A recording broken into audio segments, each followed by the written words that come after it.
Tamil Nadu CM Stalin ಗೊತ್ತು, ಅವರ ಮಗ ಡಿಸಿಎಂ ಉದಯನಿಧಿ ಸ್ಟಾಲಿನ್ ಕೂಡ ಗೊತ್ತು. ದಾಖಲೆಗಳ ಪ್ರಕಾರ ಇಬ್ಬರು ಹಿಂದೂ ಧರ್ಮದವರೇ. ಆದ್ರೆ ಮಾತೆತ್ತಿದ್ರೆ ಸನಾತನ ಧರ್ಮದ ವಿನಾಶ ಬಯಸುವವರು. ಅಂತವರ ಮನೆಯಲ್ಲೇ ಇರುವವರು ದುರ್ಗಾ. ಸ್ಟಾಲಿನ್ ಅವರ ಧರ್ಮಪತ್ನಿ, ಪತಿ ಮತ್ತು ಮಗ ತಾವು ಇಬ್ಬರು ನಾಸ್ತಿಕರು. ಯಾವ ಧರ್ಮವನ್ನ ನಂಬುವವರಲ್ಲ, ದೇವರನ್ನೇ ನಂಬುವವರಲ್ಲ ಎನ್ನುತ್ತಾರೆ. ಆದ್ರೆ ದುರ್ಗಾ ಸ್ಟಾಲಿನ್ ಮಾತ್ರ ಸಮಯ ಸಿಕ್ಕರೆ ಪುಣ್ಯ ಕ್ಷೇತ್ರಗಳಿಗೆ ಹೋಗ್ತಾರೆ. ನೋಡ್ಬೇಕು ಎಂದ್ರೆ ಮುಗಿತು.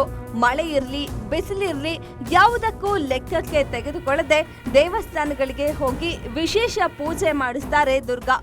ಕೊಲ್ಲೂರು ಮೂಕಾಂಬಿಕೆ ಸನ್ನಿಧಿಗೂ ಗೆಳತಿಯರ ಜೊತೆಗೆ ಭೇಟಿ ನೀಡಿದ್ದ ದುರ್ಗಾ ಕೊಲ್ಲೂರು ಮೂಕಾಂಬಿಕೆಗೆ ಚಿನ್ನದ ಕಿರೀಟವನ್ನ ಕಾಣಿಕೆಯಾಗಿ ಅರ್ಪಿಸಿದ್ದಾರೆ. ಆಶ್ಚರ್ಯ ಎನಿಸಿದ್ರು ಒಂದು ಸತ್ಯವನ್ನ ಹೇಳಲೇಬೇಕು. ಏನಂದ್ರೆ ಸ್ಟಾಲಿನ್ ಅವರ ಮನೆಯೇ ಒಂದು ಪುಟ್ಟ ದೇವಸ್ಥಾನ.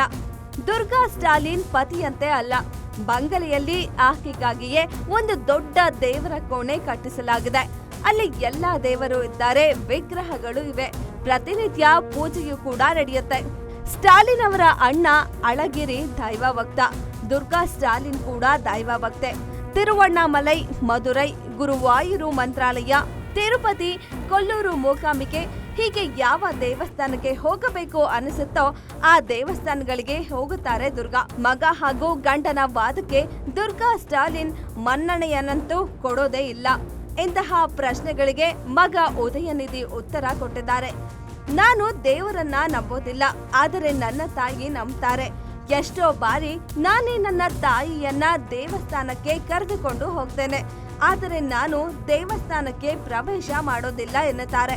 ಹಾಗಾದ್ರೆ ಮನೆಯಲ್ಲೇ ದೇವರು ಧರ್ಮದ ಆಚರಣೆ ಮಾಡುತ್ತಾ ಹೊರಗಡೆ ಮಾತ್ರ ಸನಾತನ ಧರ್ಮವನ್ನ ವೈರಸ್, ರೋಗ, ಕಾಯಿಲೆ, ಡೇಂಜರ್ ಅಂತ ಹೇಳೋದು ಎಷ್ಟು ಸರಿ ಎಂಬ ಪ್ರಶ್ನೆಗೆ ಮುಂದಿನ ದಿನಗಳಲ್ಲಾದರೂ ಆಗಲೇಬೇಕು. ಸನಾತನ ಧರ್ಮ ಸರ್ವನಾಶವಾಗಬೇಕು ಎಂಬಂತೆಯೇ ಮಾತನಾಡುವ ಉದಯನಿಧಿ ತಮ್ಮ ವಾದವನ್ನೇ ಸಮರ್ಥನೆ ಮಾಡ್ಕೊಳ್ತಾರೆ.